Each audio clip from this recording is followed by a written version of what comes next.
Hello friends. आज हम बात करेंगे ट्रेडिंग साइकोलॉजी की। एक एग्जांपल लेंगे, एक अच्छा ट्रेड जो अभी दिख रहा है उसका एग्जांपल लेंगे समझने के लिए कि ट्रेडिंग को कैसे मैनेज करना है। हम ये भी बात करेंगे कि हमें इन्वेस्टमेंट करनी चाहिए, हमें ट्रेडिंग करनी चाहिए, दोनों करनी चाहिए, और कब क्या करना चाहिए ये भी हम बात करेंगे। तो सबसे पहले मैं एग्जांपल ले रहा हूँ। ये एग्जांपल है MCX multi commodity exchange stock का, और इस एग्जांपल को लेके समझेंगे हम कि क्यों मेरे को लग रहा है कि एक अच्छा ट्रेड हो सकता है। सबसे पहली बात ये है फ्रेंड्स दैट आपको इन्वेस्टमेंट करनी चाहिए, ट्रेडिंग करनी चाहिए। Now what is the difference between investment and trading? Investment is when you invest or put your money in a stock and wait for getting results for a longer period of time. Now that longer period can be few months to few years. Investment is always good. You should definitely have an investment portfolio. The benefits of investment is that you can catch very big moves, right?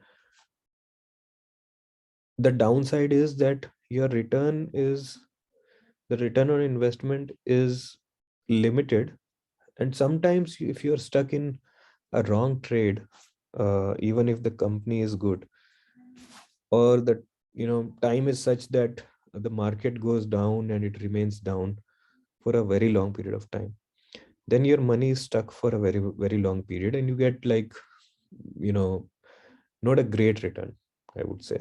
Like you may get like 5 6 8%, 10% annually, which is still good, but most of the people want कि उनको ज्यादा return, इससे ज्यादा return मिले। मेरा opinion ये है कि you should definitely have an investment portfolio which can keep you invested in good businesses for a very long time, so that when they earn, you also earn, right? It's kind of like these companies are working for you. In my opinion, stock market investing or trading in stock market is as good as doing a business, because आप एक अच्छे business में अपना पैसे डाल रहे हो, and you have people working for you then, right, to earn good returns to you.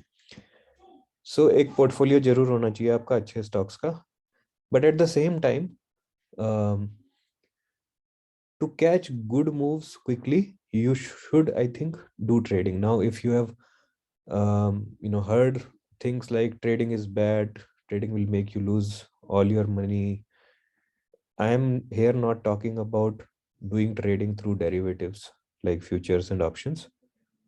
Even that can be done, but that requires a very high skill, right? अगर आपने अभी तक उसमें लर्निंग नहीं की है फ्यूचर्स एंड ऑप्शन में, तो मेरा सजेशन है कि उसमें आप हाथ तभी डालें जब आप लर्निंग कर चुके हो, because in futures and options, though you can earn big money, you can lose all your money as well at the same time. So that's a very risky business. उसके अंदर हम सजेस्ट नहीं करेंगे कि कोई भी बिना लर्निंग के हाथ डाले। मैं जिस ट्रेडिंग की बात कर रहा हूँ वो ट्रेडिंग है कि आप कैश सेगमेंट में एक स्टॉक को खरीदेंगे, लेकिन उस स्टॉक को कुछ दिन तक ही रखेंगे, और आपको एक्सपेक्टेड टारगेट मिलेगा तो आप उसको प्रॉफिट बुक करेंगे। और नॉर्मली आप किसी भी स्टॉक को देखें तो life cycle of a stock is कि वो काफी लंबे टाइम तक एक रेंज में ट्रेड करता है, राइट, जिसको हम कंसोलिडेशन रेंज बोलते हैं या एक्यूमुलेशन फेज बोलते हैं। एक्यूमुलेशन होता है जहाँ बिग बायर्स आर एक्यूमुलेटिंग, वो धीरे धीरे स्टॉक को इकट्ठा कर रहे हैं। और कंसोलिडेशन रेंज होती है जहाँ कंसोलिडेट कर रहा है। Both accumulation and distribution are consolidation, but distribution होता है एट द टॉप जहाँ पे अब बेचने की तैयारी है। लाइक बड़े इन्वेस्टर्स क्या करते हैं कि वो एक साथ सारा अपना माल नहीं बेच सकते, because the market will crash, right? उन्होंने स्टॉक्स उठाए एक लोअर रेट पे, एंड उसके बाद जब वो बेचना होता है हायर रेट पे, तो वो धीरे धीरे करके उसको बेचते हैं। So that is called a distribution phase. उस डिस्ट्रीब्यूशन फेज में वो वही माल रिटेल, जो क्लाइंट्स जिसको हम बोलते हैं, जो रिटेलर्स, रिटेल इन्वेस्टर्स होते हैं, वो उठाते हैं। और वहां से जब मार्केट गिरता है तो वो स्टॉक उनके पास रखा रहता है रिटेलर्स के पास for a very long time invested, but वो उतना रिटर्न नहीं दे पाता। और फिर उनको हो सकता है कि वो 1 साल की वेटिंग साइकिल हो, 6 महीने की वेटिंग साइकिल हो, जिसके बाद वो ब्रेकआउट दोबारा उसके आए और उनकी प्राइस आए। कई बार वो उसी प्राइस पे निकल जाते हैं कि मैंने 2 साल वेट किया है, अब मैं और वेट नहीं कर सकता, अब मेरी प्राइस आ गई है, मैं निकल रहा हूँ। तो इन चीज़ों से आप ट्रेडिंग में कैसे बच सकते हैं, मैं इसकी बात करूंगा इस वीडियो में। और मैं ये भी बात करूंगा कि जो फोबिया है कि ट्रेडिंग में आपका सारा लॉस हो जाएगा, बहुत ज़्यादा लॉस हो जाएगा, उससे आप कैसे बच सकते हैं। Let's come to this chart of this stock. MCX का एक बहुत लंबे टाइम का डेली चार्ट देख रहे हैं हम। यहाँ से टाइम फ्रेम सेलेक्ट करते हैं, तो डेली चार्ट है ये। और मैं 2015 से इसको देखना स्टार्ट कर रहा हूँ, right? तो मैंने इसमें एक लेवल मार्क किया, ये राइट। यहाँ से मैं एक ये पैरेलल चैनल लेके मैंने एक लेवल मार्क किया है। और ये लेवल मैंने कैसे मार्क किया है, मैंने 2016-17 से लेकर देखा कि एक ये लेवल था जहाँ से आके ये वापस जा रहा था बार बार, राइट। फिर काफी लंबे टाइम तक इसकी ये डाउन साइकिल चली, और फिर ये यहाँ इस लेवल पे आया, और फिर इसने यहाँ से रिजेक्शन ले लिया। तो क्यों मैंने ये लेवल डिसाइड किया, क्योंकि यहाँ से बार बार सप्लाई आ रही है, राइट। अब एज एन इन्वेस्टर कई बार हम ऐसे फंस जाते हैं कि यहाँ पे ये आया है, जब मेरे ब्रेकआउट लग रहा है, इस लेवल का ब्रेकआउट था, अच्छा ऊपर जा रहा है, यहाँ से खरीद लिया। अब खरीद लिया है, उसके बाद फिर मुझे रिटर्न मिला नहीं है, और तब से इसी लेवल पे एज एन इन्वेस्टर मैं फंसा हुआ हूँ, और मैं वेट करता रहूंगा। Now this is like if you invested in MCX was obviously good, but आपने कई साल से इसमें, अब कब का वो पैसा भी वापस नहीं आया होगा। अगर आपने यहाँ कहीं लिया, आपने यहाँ भी कहीं लिया है, तो भी आपका आप ऊपर आया, मार्केट नहीं निकले, सोच रहे हो बिग रिटर्न आएगा, नीचे आया, फिर आप बैठे हुए हो। तो इन चीज़ों से कैसे आपको बचना है, और एक लॉन्ग टर्म पोर्टफोलियो के साथ साथ एक ऐसा पोर्टफोलियो, ट्रेडिंग पोर्टफोलियो कैसे बनाना है जिससे रेगुलर रिटर्न आपको आते रहे, उसके बारे में बात कर रहे हैं।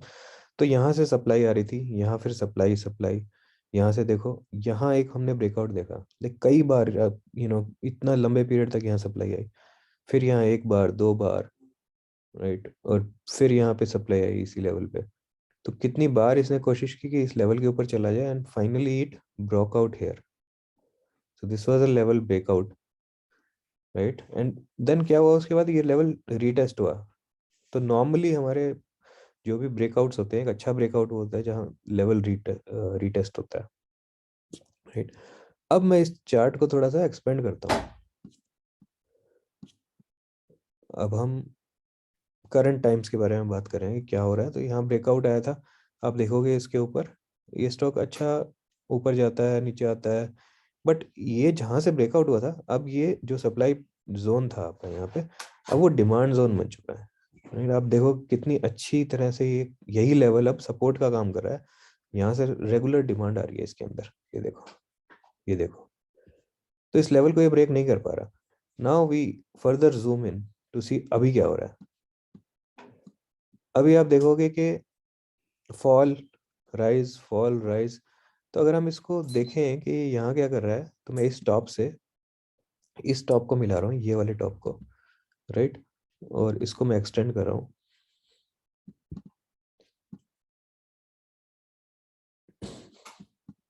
तो मैंने क्या किया, इस टॉप को इस टॉप से मिलाया और एक्सटेंड किया, तो देखा यहाँ पे एक ये विक टच हो रही है कि यहाँ पे भी आके सेलिंग आई, राइट। तो ये लेवल अब एक ऐसा अपर लेवल बन चुका है जहां से एक रिड्यूसिंग सप्लाई चैनल बन रहा है। तो sellers have been powerful in this stock from this level, right? एक सप्लाई चैनल में यहां से भी बना सकता हूं, तो हम इसको भी थोड़ा बना के चलते हैं। मैंने क्या किया, इस लेवल को इस लेवल से टच किया, इस टॉप, और ये वाला अपना आप जो इस लेवल से टच किया, और ये लेवल अपना आप, ये विक टच हुई है बीच में। तो ये लेवल कहीं ना कहीं ऐसा नजर आ रहा है कि अब सप्लाई रिड्यूस हो रही है, और यहाँ पे क्या हो रहा है, यहाँ पे प्राइस स्क्वीज हो रही है, राइट। आप ये देखो कि ये स्टॉक कभी भी कोई स्टॉक अगर अच्छा कंसोलिडेट करता है ना, ये स्टॉक जो है ये यहाँ पे इतना अच्छा इसका कंसोलिडेशन हुआ, प्राइस कंसोलिडेशन हुआ, और यहाँ से एक्सपेक्टेशन जो थी ना वो यही थी कि ये स्टॉक कंसोलिडेट करके इसके ऊपर ब्रेकआउट देगा, इन दोनों ट्रेंड लाइंस के ऊपर भी और इस कंसोलिडेशन के भी बाहर ब्रेकआउट देगा, और वो एक अच्छा लेवल होगा खरीदने का। लेकिन एग्जैक्टली यहाँ पे क्या हुआ, यहाँ पे मार्केट ब्रेक होगी। In last few days you all have seen कि मार्केट यहाँ पे अच्छी खासी ब्रेक हुई, पूरा मार्केट नीचे आया, like almost 98% stocks were declining from last 2 और 3 डेज। तो वहाँ इसने भी एक ब्रेकडाउन दिया, लेकिन रेस्क्यू के लिए बायर्स को वही डिमांड जोन मिला, और सप्लायर्स में और या बियर्स में इतनी हिम्मत नहीं थी कि इस जोन को ये तोड़ दें, बिकॉज ये बहुत स्ट्रांग जोन है। आपने देखा पीछे काफी सालों से इस जोन ने कैसे डिमांड और सप्लाई का काम किया है। तो इसी सप्लाई ने हमें एक अच्छी इसी लेवल ने, सॉरी, डिमांड जोन ने एक अच्छी डिमांड दी यहाँ पे। और लास्ट जो रेड कैंडल थी, दिस रेड कैंडल, इस कैंडल ने उसको पूरा एनगल्फ कर लिया, इट वाज कंप्लीटली एनगल्फ्ड। तो यहाँ पे हम, मुझे क्यों लगता है कि यहाँ पे हमें इस स्टॉक को खरीदना चाहिए, there are couple of reasons. Reason number 1 कि ये डिमांड जोन पे है। रीजन नंबर 2, डिमांड जोन से इसमें अच्छी बाइंग आ चुकी है। ऐसा नहीं है कि हमने इस रेड कैंडल बनते हुए खरीद लिया, हमने एक अच्छी डिमांड आने के बाद इसको बाय किया, राइट। रीजन नंबर 3, आप ये भी कह सकते हो कि ये जब ट्रेंड लाइन टूट जाएगी तो उसके बाद बाय करते हैं, उसमें भी कोई दिक्कत नहीं है, आप ट्रेंड लाइन टूटने का वेट कर सकते हो। बट मेरे को लगता है कि यहाँ इतना स्ट्रांग डिमांड जोन जो है वो इस सप्लाई जोन ब्रेक होने के बाद जो डिमांड सप्लाई कन्वर्जन जोन बनेगा उससे ज़्यादा स्ट्रांग ये वाला एरिया है। तो यहाँ आपका स्टॉप लॉस बहुत कम है, राइट। आपका स्टॉप लॉस यहाँ क्या होगा कि आप इन दोनों कैंडल के नीचे अगर आ गए, क्लोजिंग दे दी, तो वो आपका स्टॉप लॉस है। और टारगेट आपका क्या आ रहा है, ये जो लेवल था ये तो डेफिनेटली आएगा, और ये लेवल भी बहुत हाई पॉसिबिलिटी है कि ये लेवल भी आएगा। तो अगर मैं यहाँ सिंपली 2 लाइन ड्रॉ करके देखूं कि ये लेवल है एक मेरा 1807 का, और दूसरा लेवल है मेरा दूसरा लेवल है ये दोनों लेवल मुझे इसमें स्टॉक में आते हुए लग रहे हैं। अगर हम देखें सबसे इम्पोर्टेंट क्या है यहाँ पे, सबसे इम्पोर्टेंट चीज़ है क्यों हम ऐसे ट्रेड लें। मतलब लोग कहेंगे कि ठीक है यार, इन्वेस्ट कर देते हैं स्टॉक में, भूल जाते हैं 2-3 साल के लिए, बट क्यों हम इस ट्रेड को लें। इस ट्रेड को हम इसलिए लें क्योंकि ये बहुत कम टाइम में तुम आपको ये टारगेट्स दे देगा, राइट। जैसे मैंने समझाया, आप सालों से इस स्टॉक्स में इन्वेस्टेड हो सकते हैं और आपका प्राइस कभी नहीं आया होगा। Now this is the level that we have identified, यहाँ से ब्रेकआउट आने के चांसेस बहुत ज़्यादा हैं। और रिस्क क्या है, रिस्क बहुत कम है। तो आपको हमेशा वैसे ट्रेड करना है कि रिस्क बहुत कम हो और रिवार्ड आपका ज़्यादा हो। अगर आपका रिस्क कम होगा, रिवार्ड ज़्यादा होगा, और आपके 10 में से 5 ट्रेड गलत निकलते हैं और 5 सही निकलते हैं, तो भी आप you will earn good, and you will earn much more, you will have a higher return on investment if you trade like this। ठीक है, तो जो ट्रेडिंग का डर है, ट्रेडिंग का जो फोबिया है, उसको मैं कहीं ना कहीं निकालने की कोशिश कर रहा हूँ। इसके अंदर अगर हम रिस्क टू रिवार्ड देखे जाएं तो प्राइस रेंज लॉन्ग पोजीशन का एक हम इंडिकेटर लगा सकते हैं। और हम ट्रेड ले रहे हैं हम यहाँ पे, राइट, यहाँ पे ट्रेड, मतलब कल यहाँ पे खुलता है स्टॉक तो यहाँ पे ट्रेड ले रहे हैं, और मेरा स्टॉप लॉस जो है यहाँ पे है, राइट, और मेरा फर्स्ट टारगेट जो है वो यहाँ है। तो अगर हम देखें हमारा रेस्ट टू रिवार्ड क्या है, तो आपका स्टॉप लॉस जो है यहाँ पे 6.64% का है, राइट, और आपका टारगेट क्या है, आपका टारगेट 16.8% का फर्स्ट टारगेट है। तो आपका रिस्क रिवार्ड रेशियो जो है यहाँ पे वो 2.53 का है, मतलब 1:2 से भी ज़्यादा आप रिवार्ड ले रहे हो। जो आपका रिस्क टू रिवार्ड रेशियो है वो 2.53 है। और अगर आप सेकंड टारगेट के लिए जाते हो तो आपका टारगेट जो है वो 29.85, अराउंड 30% का टारगेट है। अब आप ये सोचो कि ऐसे आपने ऐसे 10 ट्रेड लिए और उनमें से 5 में आप गलत हो गए, ठीक है, तो 5 में गलत हुए तो आपका लॉस कितना हुआ? 30% लॉस हो गया आपका। मान लो कि आपने ऐसे 10 ट्रेड लिए और हर बार आपने 1 लाख रुपए इन्वेस्ट किया या ट्रेड किया 1 लाख रुपए से। अब आपका लॉस मान लो 5 में हुआ, तो आपका कितना लॉस हुआ? 5 लाख पे आपका रफली मान लेते हैं 6%। तो 6% ऑफ आपका 5 लाख रुपए हो गया।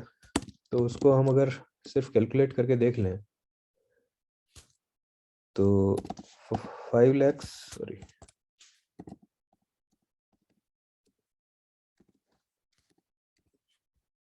तो हमारा कुल मिला के 30,000 का हमारा लॉस हो गया। और यहाँ हमारा टारगेट जो है वो कितने परसेंट था? मैं सिर्फ टारगेट 1 की ही बात कर लेता हूँ, 2 की बात भी नहीं करते। चलो, अगर टारगेट 1 भी हम लेके चले तो 16% का हमारा टारगेट था, राइट? तो जो हमारे सक्सेसफुल ट्रेड हैं, 5 लाख के सक्सेसफुल ट्रेड हुए।